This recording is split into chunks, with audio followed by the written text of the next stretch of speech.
I'm often asked to be a judge for various hairdressing industry awards, and when my schedule permits, I really enjoy doing it.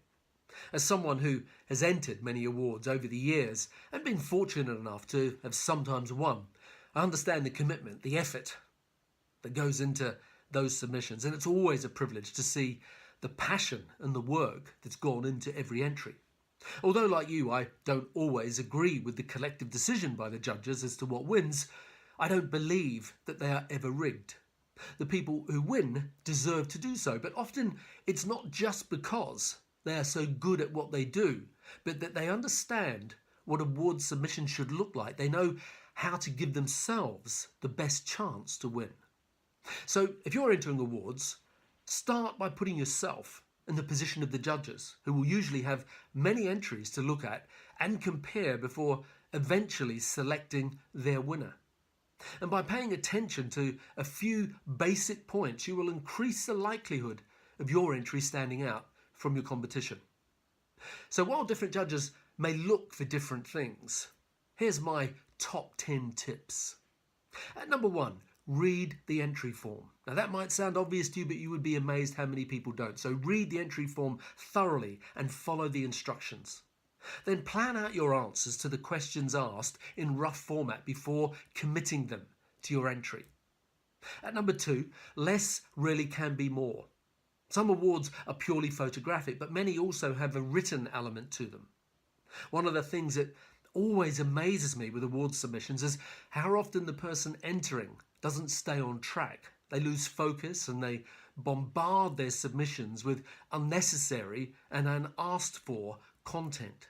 So keep your answers succinct and to the point. The more wordy the answer is does not necessarily make it better. In fact, you actually run the risk of not making your point by overcomplicating your answer.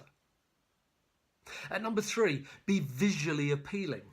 If you spend a day or more judging dozens of different entries, often the top ones will start to look and sound the same.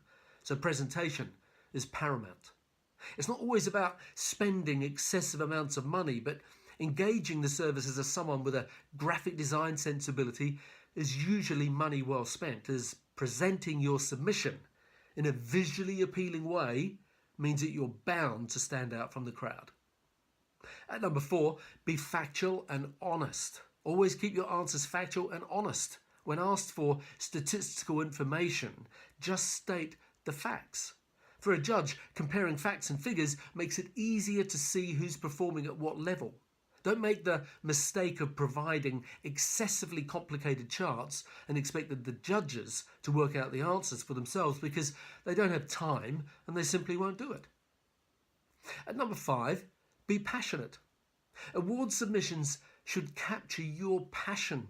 If it doesn't inspire you, well, it's not going to inspire anyone else either. Even though it may be a business award, how can you make it reflect your passion? How can it capture the personality and emotion of you, your team and your brand?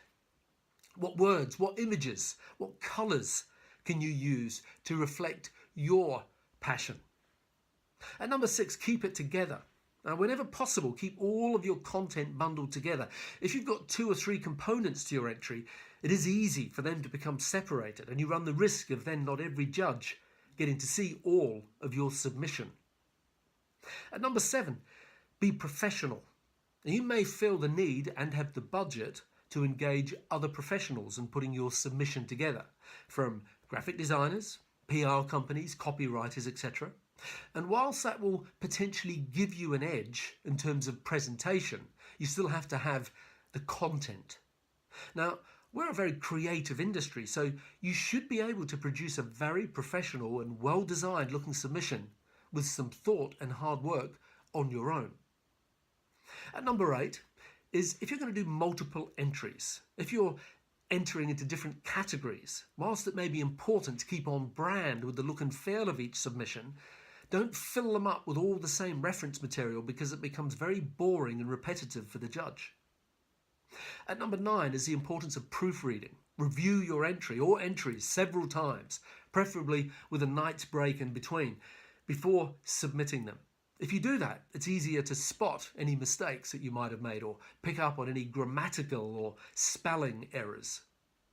And finally, at number 10, remember that although on the day itself there can only be one winner, by merely entering the awards, you are pushing yourself. You're focusing on your business and the key components that make it successful, and that in itself has enormous benefits for you. And if you don't win, it's not the end of the world. There are many people out there who enter year after year after year, and they never win, but they still enter as they know that it's not always about winning. After all, a group of judges whose opinions you may or may not respect have voluntarily given up their time to choose who they collectively think is the winner, but not everyone is always going to agree with them.